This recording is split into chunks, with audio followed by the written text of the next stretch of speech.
Hi everyone, this is Karak from ACG, and today I'm stoked to bring you the review for Until Dawn, a murder cabin simulator that's exclusive to Sony and made by the fine folks at Supermassive Games, a collection of men and women who obviously have a thing against good choices and any group that numbers larger than 3. Until Dawn tells the tale of a group of young socialites who go to a family ski resort getaway on the anniversary of the last trip, which involved 2 of their number mysteriously disappearing. So basically, these are people who sprint back in a hurry to a place where a murder most likely happened and then spend the next couple hours doing everything they can to prove that safety does not exist in numbers. That's like not realizing that a wave pool is nothing more than a rhythmically timed urine delivery system and swimming underwater with your mouth open. That kind of bad decision making is rife throughout the game, which is good because without that, the game would just be called A Bunch of Kids Get Together to Screw, which might be a good movie, but not the best game. Up, down, left, right, A, B, B, A, ah. You take control of those within the cabin, making decisions, living their short, possibly brutal lives, being unceremoniously shitty to one another, and uncovering, or not uncovering, the secret of what happened a year ago to the twin girls that so mysteriously disappeared.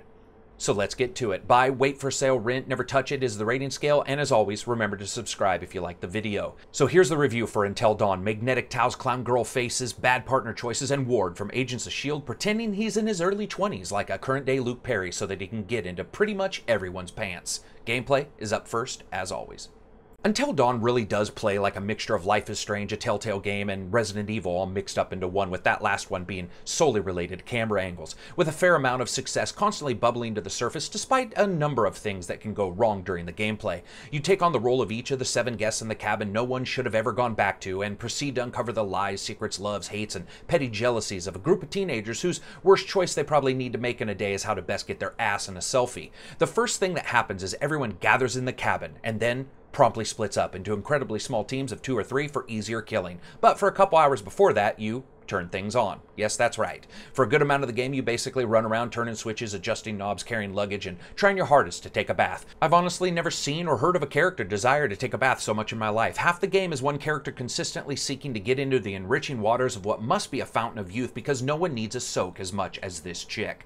So with these kind of games, most of what you do for a great deal of the time is going to be mundane, flicking switches, turning on items, and basically realizing that whomever built this damn cabin did so purely to assist murderers with their job. Some QTE events occur throughout the game, and Supermassive did a really good job of mixing up success and failure into the game world state with various differences coming out in the gameplay. Not picking up an item or noticing it, you may not have it later when a homicidal maniac wants to investigate your insides, medieval fortune teller style. Additionally, all of the characters have their own attitudes, motivations, and desires, and for the most part they rang true throughout the entire gameplay and the choices they could make.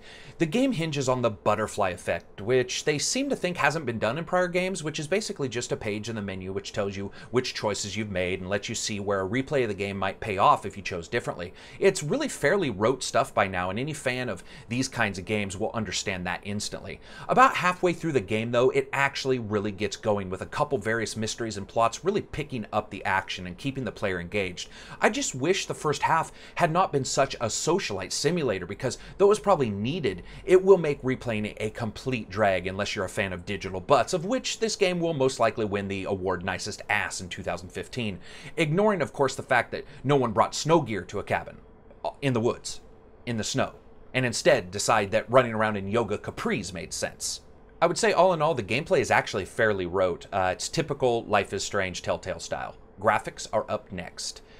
You know, it's astounding in almost all ways. Until Dawn shows you that we're very close to getting real-looking characters in digital worlds, though the occasional what-the-fuck face does appear in the game. For the most part, the characters' animation, faces, and even the glistening of their eyes is masterfully done. Environments, for the most part, are epically detailed, with environmental effects like snow sticking to shoes, wounded characters animated with startling realism, and emotion showing clearly and accurately throughout.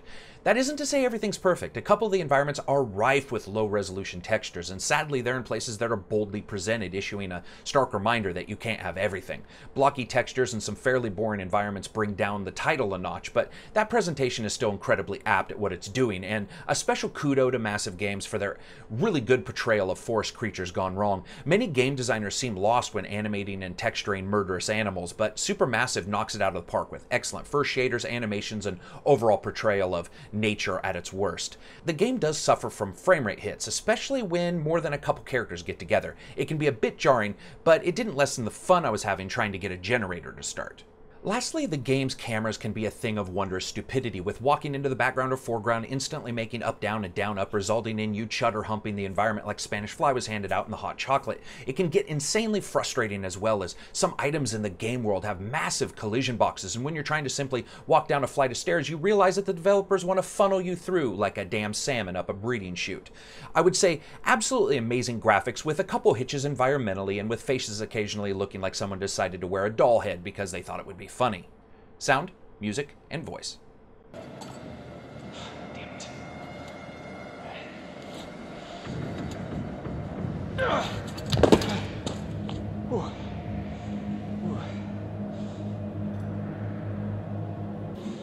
An axe.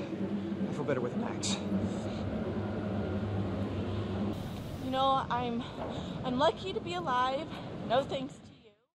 Sound is up first, and it is incredible, with an entire range being used by various high-quality samples and surround effects, from the deep echo thrums of dragging footsteps in a mine that remind you what it would be like to be swallowed by a whale, to the wind whipping through trees and the crunch of snow underfoot. The entire range is developed, the sound is excellent, absolutely amazing audio. Music. This is a phenomenal soundtrack that's both dynamic, but for the most part willing to underscore the scenes and action rather than trying to jump up and down, yelling, "Listen to me." It was typical horror undertones with synthy vibes, low strings, and the occasional wha-sing sound to assist shock moments. It was really delightful. It also had a lot of dexterity when it comes to adding to the ambiance rather than becoming it.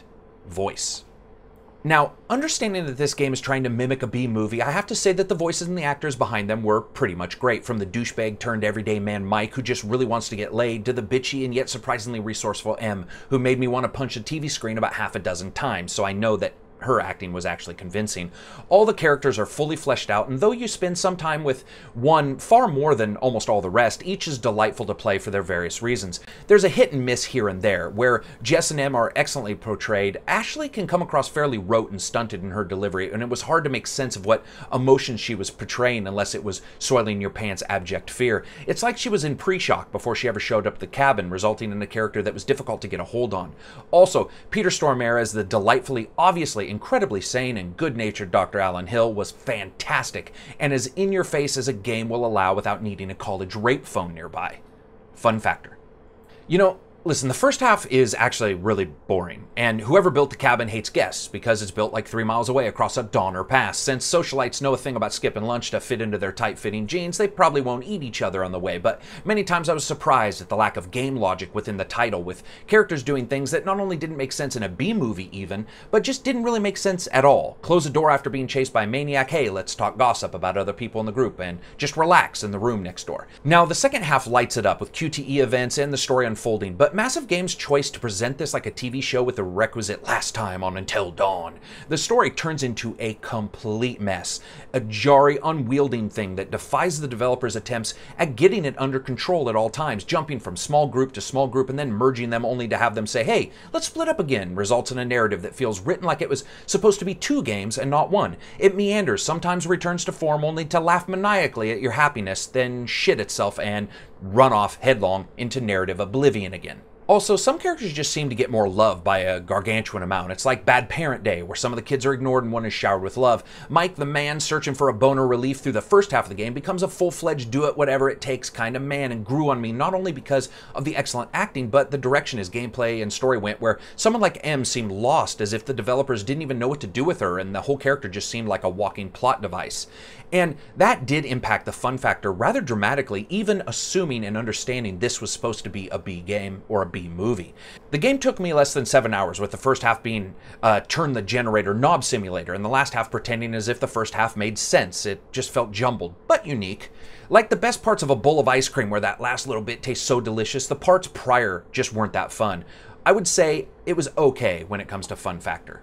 So I rate games on a buy, wait for sale, rent, or never talk about it again rating scale. This is actually a wait for a sale, if not for the rather rote and ultimately, frankly, boring First half. This actually might be a better score, but for 60 bucks for a game that actually doesn't really become remotely enjoyable until the middle or end, the first half of Until Dawn just becomes a tech demo, and a beautiful one at that, don't get me wrong, but not worth 60 bucks, even with the stellar second act. When you get to the $30 or $40 range, then I think this game becomes something you might want to pick up, especially if you like this kind of genre and like this kind of title.